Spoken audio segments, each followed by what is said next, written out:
What's the plan with Tucker as you get him eased back? Well, I assume you're going to get him eased back into things. What's the plan with him coming back? It'll be all individual, no team. You have to bring him back slowly, kind of like Zach in a way? Yeah, I think that's usually the best course of action. So we got a good plan for him. It's just good to get him out there in a helmet. Could Zach possibly play in the game? No. Going to play on Saturday? Yes. How much would you like to see Jordan play as a whole this preseason, or is that a week-by-week decision? Yeah, I think we'll just take it, a day at a time and one game at a time and decide what he needs. But we have a plan in place right now, but just subject to change. Pretty definitive on him playing. How long have you known that? And this has been the plan all along? Yeah, I think just going through, kind of reevaluating the last couple of years when we've had guys not play, and then last year having all the guys play, I thought it was beneficial for us early on, especially week one, just to kind of knock some of the rust off. I think there's a lot of value of going through just getting your mind right, ready to get ready to play a football game. Obviously we're going to be smart with those guys.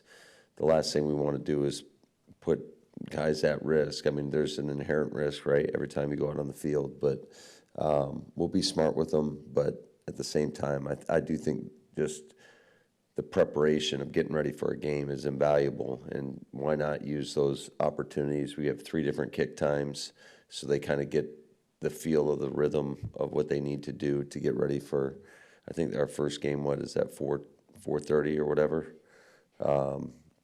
Then Denver will be a night game, and then the final home game here versus Baltimore, having that noon kick, which the majority of our games are, for the first half of the season, minus week 1.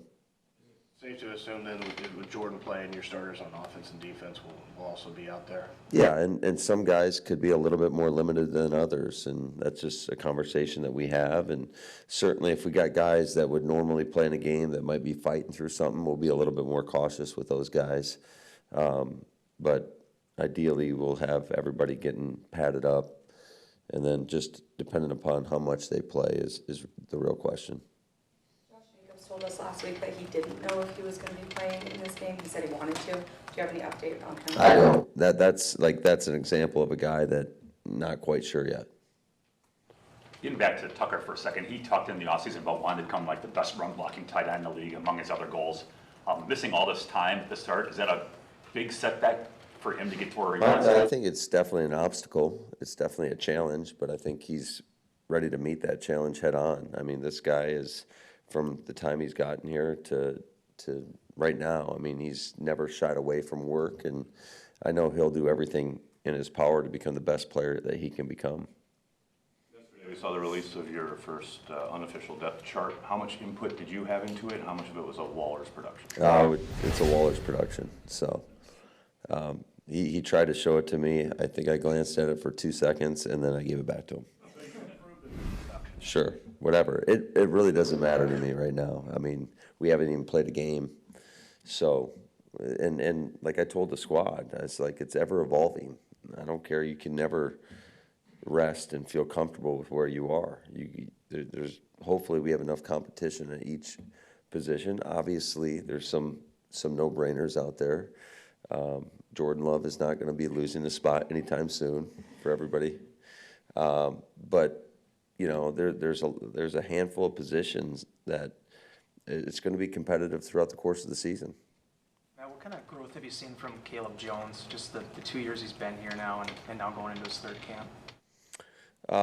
Caleb's a pretty cool story just in terms of what he did to get himself into shape and to, losing a bunch of weight. And, he's a guy that I think has grown a lot. I think that, we want to see more consistency like we do with almost every player out there. But, he's in a competitive situation right now. And so I'm excited to see what happens and what transpires over the course of the next 3 weeks.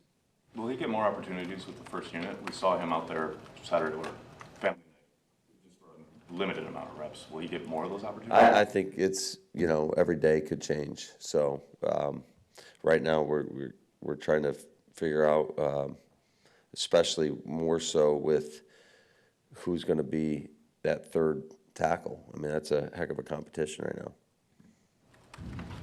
Did Christian Watson come out okay? Out of the Yeah, he's fine.